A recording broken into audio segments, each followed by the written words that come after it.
Welcome to BRK money control. నేను Venkat.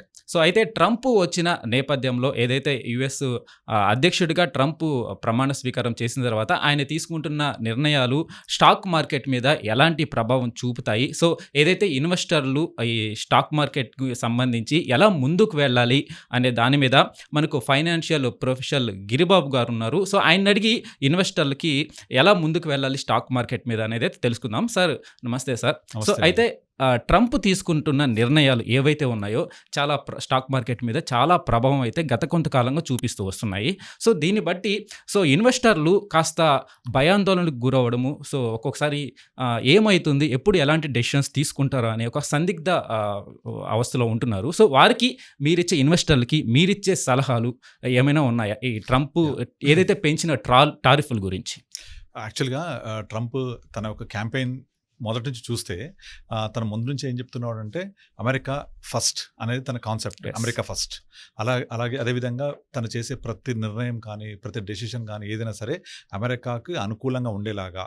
So, ఇప్పుడు మనము ఏదైనా ఒక దేశం తీసుకుంటే వాళ్ళు ఆ దేశంలో వాళ్ళ యొక్క నిర్ణయాలు కానీ, వాళ్ళ యొక్క విధానాలు కానీ ఆ దేశానికి అనుకూలంగా ఆ దేశంకి లబ్ధి పొందేలాగే ఉంటాయి.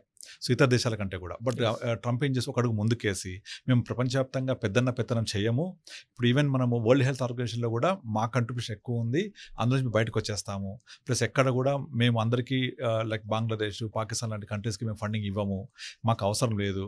మేము మా డెవలప్మెంట్, మా ఉద్యోగాలు, మా ప్రజలు, ఇదే మా నినాదం. ఆ విధంగా తను ఫస్ట్ ఫోకస్ చేసిందంటే టారిఫ్స్ మీద. ఈ టారిఫ్స్ అంటే ఏంటంటే నార్మల్గా ప్రతి ఒక్క దేశం సెల్ఫ్ సస్టైనబిలిటీ ఉండదు. ఏదో ఒక రంగంలో ఇంకొక దేశం నుంచి ఇంపోర్ట్ చేసుకోవడమో, ఇంకో దేశం ఎక్స్పోర్ట్ చేయడమో చేస్తూ ఉంటాయి. అయితే ఆ లోకల్ కంట్రీస్ ఏం చేస్తాయంటే వాళ్ళు ఇంపోర్ట్ చేసుకున్న దాని మీదనేమో టారిఫ్స్ ఇంపోజ్ చేసి లోకల్ కంపెనీస్కి హెల్ప్ చేయాలని ట్రై చేస్తాయి. ఎక్స్పోర్ట్ చేసే దాని మీదనేమో టారిఫ్స్ ఉండొద్దని కోరుకుంటాయి. ఫర్ ఎగ్జాంపుల్ మనం ఇండియా ఉంది, యుఎస్కి ఇండియాతో ఉన్న ఈ బయలటరల్ ఒప్పందంలో ఎక్కువగా మనం ఏ సెగ్మెంట్లో ఎక్స్పోర్ట్ చేస్తామంటే ఐటీ ఎనేబుల్డ్ సర్వీసెస్, తర్వాత గోల్డ్, జ్యువెలరీ అండ్ జెమ్స్. ఇది మేజర్గా వాణిజ్యం జరుగుతుంది ఇండియాకి, మన అమెరికాకి. అయితే జరిగేటప్పుడు దీంట్లో ఇండియా నుంచి వెళ్ళేటప్పుడేమో మనము 2.8% అక్కడ పే చేస్తున్నాము. వాళ్ళు ఇంపోర్ట్ చేసుకున్న దాని మీదనేమో తక్కువ ఉంది. సో, దాన్ని ఏం చేస్తున్నాడంటే ట్రంప్, మేము ఏవైతే ఇంపోర్ట్ చేసుకునే వల్ల మా కంట్రీలో ఇంపాక్ట్ అవుతుండడం వల్ల మీరు మాకు ఇంపోర్ట్ చేసేటన్నీ కూడా, అంటే వాళ్ళకి ఇంపోర్టర్ మనకు ఎక్స్పోర్ట్, అది టారిఫ్స్ ఇంక్రీజ్ చేసేస్తున్నారు. అది రేపు 2 ఏప్రిల్కి మనకు వాళ్ళు డెసిషన్ తీసుకొని ఎక్కడెక్కడ ఎంతెంత ఉన్నాయి దాన్ని ఎట్లా బ్యాలెన్స్ చేయాలి అలా చేస్తున్నాడు. అప్పుడు మనం ఎక్స్పోర్ట్ చేస్తే మంది కాస్ట్లీ అవుతుంది కనుక లోకల్ కంపెనీస్కి చీప్ అవుతాయి, కనుక లోకల్ కంపెనీస్కి ఈజీ ట్రేడ్ అవుతుంది, వాళ్ళు ఈజీగా అక్కడ బై చేసుకుంటారు. అదేవిధంగా మనం ఇంపోర్ట్ చేసుకునేవనేమో మనకు తక్కువ రావాలని కోరుకుంటాం. ఎందుకు? మన లోకల్ కంపెనీస్కి ఇది అవ్వకుండా ఉండడానికి. సో, ఈ యుద్ధంలో ఈ టారిఫ్స్ ఇంక్రీజ్ చేయడం వల్ల డెఫినెట్లీ ఇది ఇంపాక్ట్ అవుతుంది ప్రపంచవ్యాప్తంగా. అన్ని కంట్రీస్కి ఈ ఇంపాక్ట్ అనేది పడుతుంది, జరుగుతుంటుంది.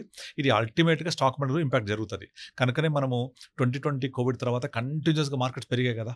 ఆ పెరిగిన తర్వాత 2024 సెప్టెంబర్ 24కి ఆల్ టైమ్ హై టచ్ అయింది stock market. Almost 86,000 near by touch అయిన తర్వాత అక్కడ నుంచి పడ్డం మొదలైంది. దానికి కొంచెం ఆజ్యం పోసింది ఈ యూఎస్లో ట్రంప్ గెలవడం ప్రెసిడెంట్గా, తర్వాత టారిఫ్స్ ఇంపోజ్ చేస్తా అని చెప్పడము, తర్వాత అమెరికా ఫస్ట్ అనే కాన్సెప్ట్ తీసుకురావడము, మిగతా దేశాలన్నీ వణికిపోతున్నాయి. సో, దీనివల్ల మార్కెట్స్ కొంచెం ఒడిదుడుకు లోన్ అవుతున్నాయి. బట్ నథింగ్ టు వరీ, ఎందుకంటే India has its own potential to grow. So, ఇలాంటివన్నీ కూడా ఒక బయింగ్ ఆపర్చునిటీగా తీసుకోవాలి. మనం ఎప్పుడు భయపడాలంటే ఇండియా కనుక నెక్స్ట్ 10 yearsలో గ్రో అవ్వదు, ఇండియా పాకిస్తాన్ లాగా అవుద్ది, లేదా ఇండియా బంగ్లాదేశ్ లాగా అవుద్ది, ఇండియా శ్రీలంక లాగా అవుద్ది అంటే భయపడాలి, అప్పుడు ఇన్వెస్ట్ చేయొద్దు. కానీ ఎప్పుడైతే ఇండియా ప్రపంచాన్ని శాసించే రేంజ్కి వెళ్తుంది, ప్రపంచంలో 2050 వరకల్లా ఇండియా టాప్ 2, టాప్ 3 కంట్రీ ప్లేస్కి వెళ్తుంది, 2030 వరకల్లా మన టోటల్ జీడిపి $10 trillion కూడా దాటే అవకాశాలు ఉంటాయి, 2047 వరకల్లా ఇండియా చాలా గ్రేట్గా గ్రో అవ్వబోతోంది.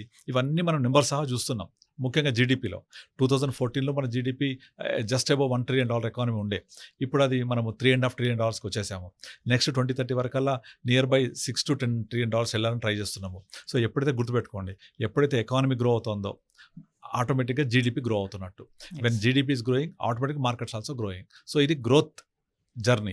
ఇందులో అప్పుడప్పుడు మార్కెట్స్ ఒడిదుడుకు లోన్ అవుతూ ఉంటాయి, కిందికి వస్తుంటాయి, పైకి వెళ్తూ ఉంటాయి. ఇలాంటి టారిఫ్స్ ఇంపోజ్ అని, ఇంకోటని, కోవిడ్ అని చాలా చూస్తూ ఉంటాం. ఇవన్నీ కూడా ఒక buying opportunity.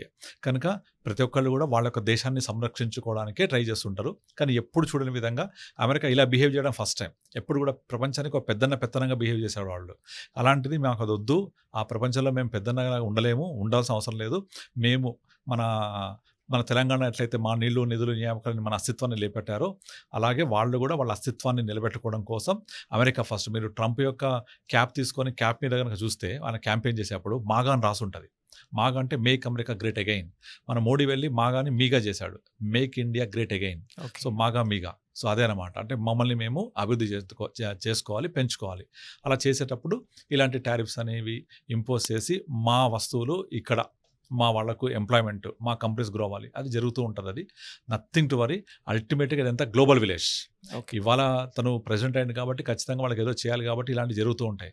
Over a period of time going forward అన్ని సర్దుమణుగుతాయి, అన్ని నార్మల్గా ఉంటాయి. కోవిడ్ తట్టుకొని నిలబడ్డాం మనం, ఇది ఒక లెక్క కాదు. అయితే సార్, ఏదైతే ఈ భయాందోళన నేపథ్యంలో ఇన్వెస్టర్లు వాళ్ళ షేర్స్ ఏవైతే హోల్డింగ్స్ నుంచి సెల్ చేసేయడము, హడావిడిగా సెల్ చేసేయడము, భయపడి సెల్ చేసేయడము, అలా Panic selling.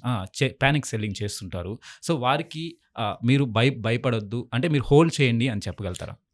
డెఫినెట్లీ. ఇప్పుడు మీరు ప్రతి మార్కెట్ ఒడిదుడుకుల తర్వాత ఒక కొత్త సైకిల్స్ ఇవాల్వ్ అవుతూ ఉంటాయి. మీరు కనుక లాస్ట్ 20 years తీసుకుంటే ఇనీషియల్గా 2000 ఇయర్లో .com బూమ్ అప్పుడు విపరీతంగా .com బూమ్, ఐటీ స్టాక్స్ పెరిగాయి, విపరీతంగా పెరిగి కంటిన్యూస్గా పడిపోయినాయి అవి. అలా మళ్ళీ పడిపోయిన స్టాక్స్ రావడానికి 14-15 years పట్టింది. దాంతో 2008లో ఇది మన రిసెషన్ టైంలో రియల్ ఎస్టేట్, ముఖ్యంగా రియల్ ఎస్టేట్, ఇన్ఫ్రా స్టాక్స్ అన్నీ విపరీతంగా పెరిగి పడ్డాయి. తర్వాత బ్యాంకింగ్, ఎఫ్ఎంసీజీ, ఐటీ, ఫార్మా, ఇలా సైకిల్ మారుతూ ఉంటుంది. సో ఇప్పుడు ఈ సైకిల్లో మళ్ళీ కొత్త రంగం ఇవాల్వ్ అవుతూనే ఉంటుంది, పాతగా ఆల్రెడీ పెరిగిన తగ్గుతూనే ఉంటాయి, ఈ సైకిల్ నడుస్తూనే ఉంటుంది.